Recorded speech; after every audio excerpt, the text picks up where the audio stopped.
आमच्या नागोबाच्या मंदिरामध्ये आम्ही दर्शन घेण्यासाठी आलो आहोत. तर दर्शन घेण्याचं कारण म्हणजे आम्ही इमामवाडा गोकुळकाळ उत्सव मंडळ यंदाच्या वर्षी 75 वर्षात म्हणजे अमृत महोत्सव वर्षात आम्ही पदार्पण करत आहोत. त्याकरता आतापर्यंत जी काही इमामवाड्याची एकत्र आपण सगळी जी काय सांभाळ ठेवलेलं आहे ते बांधून केलेली आहे, तसेच आम्ही इमामवाड्याचे दर्शन पुढे करू आणि इमामवाड्याचं पुढे भविष्यामध्ये असंच गोविंदासाठी आम्ही सगळी मुलं एकत्र येऊ आणि गोविंद असाच मोठा दरवर्षी करू ही आम्ही देवाकडे मागणी करतोय.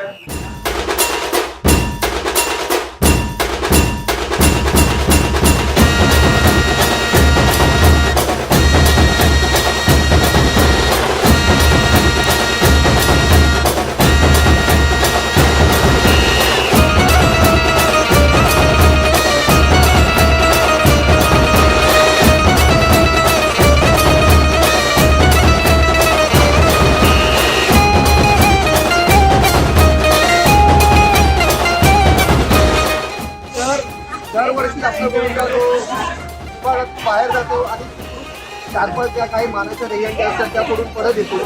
तसंच याही वर्षी सरावपासून दहीहंडीच्या दिवसापर्यंत आणि पुन्हा परत येईपर्यंत कुठल्याच बाळगोपाळाला कोणत्याही प्रकारची इजा होऊ नये याच्यासाठी मी गाणं घालते. तर ते गोड मानव घे महाराजा.